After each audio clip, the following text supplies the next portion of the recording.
안녕하십니까, 문틀락TV입니다. 국민의힘 김웅 의원이 8일 오전에 고발 사주 의혹 관련해 기자회견을 엽니다. 김웅은 그간 이번 사건 관련해 핵심 관련자 중에 한 명이면서도 말이 너무 오락가락해 국민의힘 당 안팎으로부터 거센 비난을 받아왔습니다.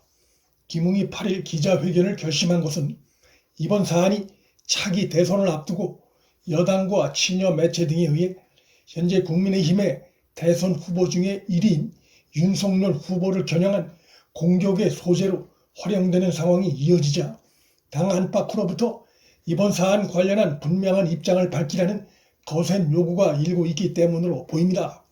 김웅의 말이 계속해 바뀌어오면서도 일관된 점이 있습니다. 그것은 소위 고발 사주 의혹과 윤석열 전 총장과는 무관하다는 것입니다.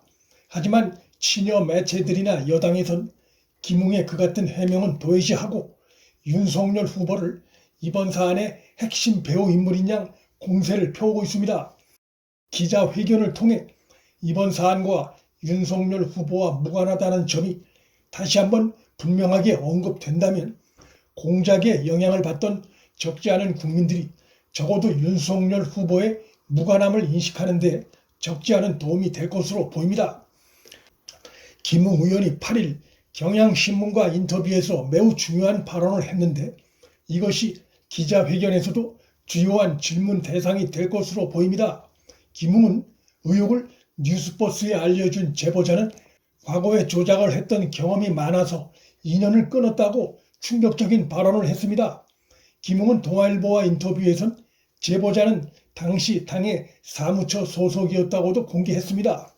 김웅의 이러한 발언들은 뉴스버스에 자료를 제보한 자가 내용을 조작해 건넸을 수 있다는 의미를 담고 있습니다. 여기까지만 들으면 국민의힘 내부의 반윤석열 진영에 속한 제보자가 자신이 몸담고 있는 캠프를 위해 윤석열을 의미하는 조작된 자료를 건넨 것으로 이해될 수 있으나 그 뒤에 이어진 김웅의 말을 들어보면 제보자 신원의 의혹이 더 커집니다. 김웅은 제보자 신원에 대해 국민의힘 사람이라고 해야 하나? 여당 인사인지 야당 인사인지 관점의 차이가 있을 수 있다며 그 사람이 누군지 밝혀지는 순간 제보의 신뢰성이 다 무너질 것이라고 주장했습니다. 김웅의 말은 제보자가 과거에 여러 차례 조작에 몸담았던 이력이 있는 자이고 여야를 넘나드는 행보를 한 자란 의미로 정치권을 어지럽히는 인물이란 느낌을 강하게 줍니다. 이런 가운데 민주당의 이해찬이 같은 날 한 라디오 인터뷰에서 지난 4월 총선 때 민주당에 3가지 제보가 들어왔는데 그때 들어온 제보 중에 하나가 이번에 논란이 되고 있는 사안과 같은 내용이라고 주장해 눈길을 끕니다. 이해찬의 이 발언이 사실이라면 인터넷 매체 뉴스버스에 제보한 자가 지난 총선 때 민주당에도 같은 내용으로 제보를 한 자일 가능성도 있는 것이고 그가 민주당에도 국민의힘에도 조작된 자료를 건넸지만 결국 다 무산되자 대선을 앞두고 인터넷 매체에 조작된 자료를 건네 정치판을 혼란스럽게 한 정황이 의심됩니다. 제보자를 최초 인터뷰한 뉴스버스의 전혁수 기자는 언론 인터뷰에서 제보자와 우연히 저녁을 같이 먹다가 관련 발언이 나와 후속 취재를 통해 기사를 썼다고 주장하고 있는데 신뢰하기 어려운 말입니다. 신생 인터넷 매체 기자가 제보자를 콕 집어 식사를 제안했을 가능성은 희박하고 제보자가 이 매체에 고의로 접근해 허위 자료를 흘렀을 가능성이 농후합니다. 뉴스버스 기자는 제보자도 자신도 처음엔 손준성이란 인물이 누군지 몰랐고 인터넷 검색을 통해 그가 누군지 알았다고 주장하는데 이 역시 신뢰하기 어렵습니다. 이러한 자료를 만들었을 정도면 그 제보자가 손준성이 누군지 이미 알고 있었다고 봐야 하고 손준성 검사가 고발장 문건이나 관련 자료를 건넨 적이 없다고 강하게 반박하고 있는 것으로 보아 제보자가 당에 들어온 여러 자료를 짜집기 하고 거기에 김웅과 친분 관계가 있는 손준성의 이름을 끼워 넣어 조작된 자료를 건넸을 가능성이 있습니다. 그런데 최초에 이 제보자와 만나 식사를 했다는 뉴스버스의 전혁수 기자는 윤석열 전 총장이 배우라는 주장의 근거가 있느냐는 질문에 이 매체 발행인인 이진동 기자가 윤석열이 배우라고 거듭 주장하고 있는 것과 달리 윤석열 개입은 추정일 뿐이라는 취지로 답변했습니다. 처음 취재했던 기자와 매체 대표와 발언이 달리 나오고 있는 상황입니다. 매체가 자신들의 뉴스의 파장을 키우기 위해 의도적으로 윤석열을 공격하고 있는 정황입니다. 그런데 제보자 A씨가 지난 6일 국민권익위원회에 공익신고를 하면서 공익신고자로 신분이 전환돼 그의 신분이 당장 드러나기 어렵게 됐습니다.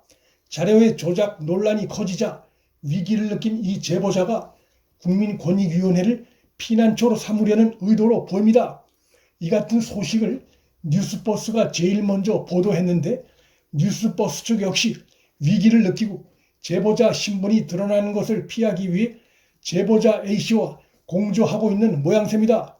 그간 이 매체의 발행인인 이진동 기자가 여기저기 언론과 인터뷰하면서 이번 사안의 지시자가 윤석열이라며 여러 추정 근거를 내세워 왔는데 이것이 대부분 허위거나 크게 부풀려진 것으로 드러나고 있습니다.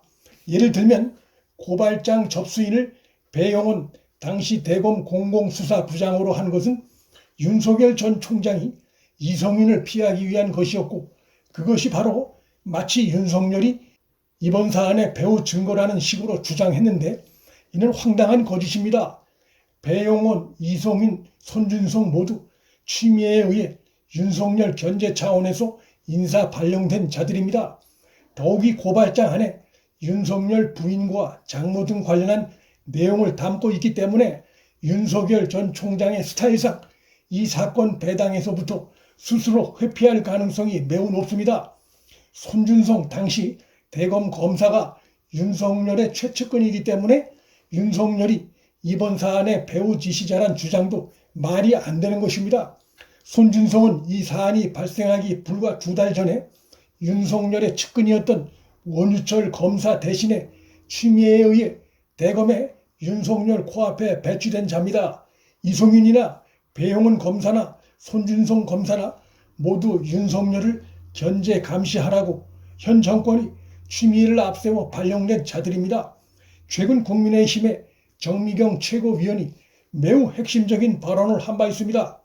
지난 총선 당시 국민의힘의 전신인 미래통합당의 대표는 황교안이었고 황교안은 세상이 다 아는 친박 성향 정치인입니다. 그런데 윤석열 전 총장이 황교안 당대표의 미래통합당의 정치 공작으로 오해될 수도 있는 고발을 청구한다? 지나가는 소가 웃을 얘기입니다. 김웅이 8일 기자회견에서 제보자의 신원을 어디까지 밝힐 수 있을지 주목되고 있고 그 내용에 따라 이번 사안의 후폭풍이 더 추가될 전망입니다. 문틀란TV 여기서 마칩니다. 구독과 좋아요, 알림 설정은 방송 제작에 큰 힘이 됩니다. 시청해 주셔서 감사합니다.